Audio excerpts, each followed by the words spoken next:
Wow, that sun is blaring and it's great, and I hope it doesn't affect any part of the speech and how you grade it.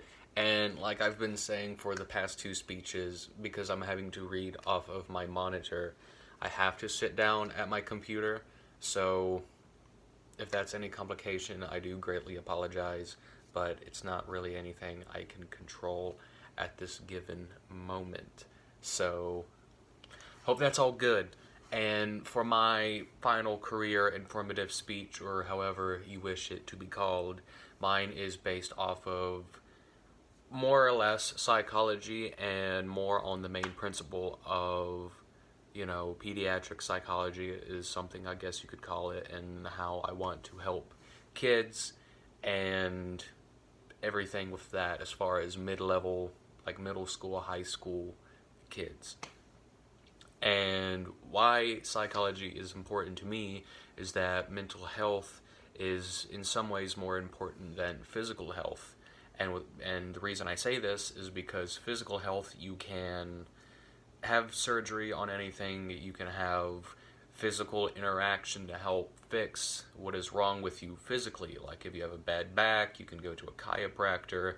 If there's something wrong, like with congestion or anything like that, you can just go to your doctor and get a simple prescription, and it can be solved that way. But with mental health and depression or other forms, it's definitely something that not it can't really be fixed. You can go to someone and help how you view it and how you deal with it, but it's not really something that can be fixed or altered the other way, like anything physically or internally with you, as far as a cold or anything like that.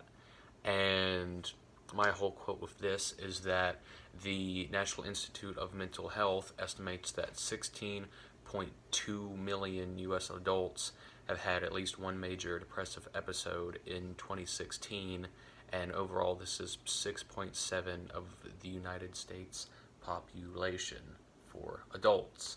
And while that's just for adults and not with kids, it is good to have someone in with these younger adults to help them situate what's going on and give them things that will help you throughout your growing and sprouting adulthood.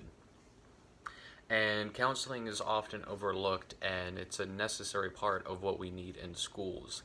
And psychology is needed in school systems because so much goes on in these kids' lives for 5 out of the 7 days of the week, and they spend the majority of their time during the week at these schools. So if something goes on, it's not like they can just go to their parents or anything like that because they'll be at school.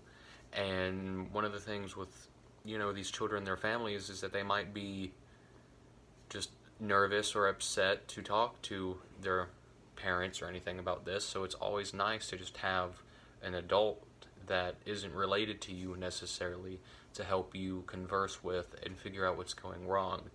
And youth violence includes different behaviors that can harm someone physically and emotionally, as well as school violence may happen on campus or off site at school sponsored events.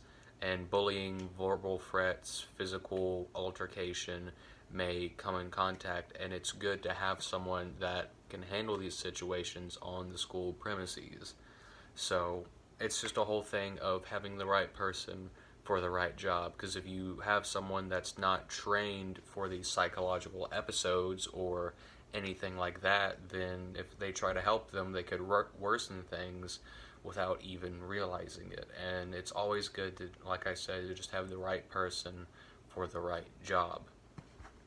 And being a school psychologist can be rewarding in many ways overall. And the amount of connection that you can have with these students and their families is often rewarding in many different ways. You can build a connection with them, you can help them just with so many things that aren't even school related, that you can have a sense of fulfillment and reward when it comes to just helping them and doing what's right, just helping them out through things that can be difficult to understand And with being an adult or someone that is much older, you can say that you've been through the things that they have been through and know more or less good ways to go about those situations. And also with being a counselor, it's not being like a real teacher. You can alter your caseload however you wish. And I might sneeze here in a couple seconds, and if I do, then I apologize because I can feel it in my brain and it's great.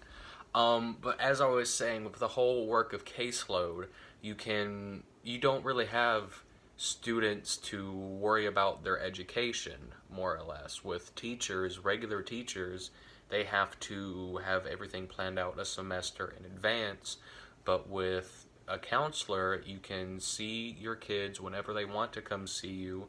You can do your workload whenever you want to. I mean, of course, there's going to be a deadline, but it's not as significant or severe as it would be for a teacher. So, in a sense, you can do what you want to do when you want to do, and you can also help out these kids and have a sense of fulfillment by making them happier in their everyday life. So that's just something to think about, and I hope that this speech has been sufficient and adequate. I am really trying to do my best through here, and I know there are some things I need to work on, but it's a good time, it's a great time, and I hope everything is going good.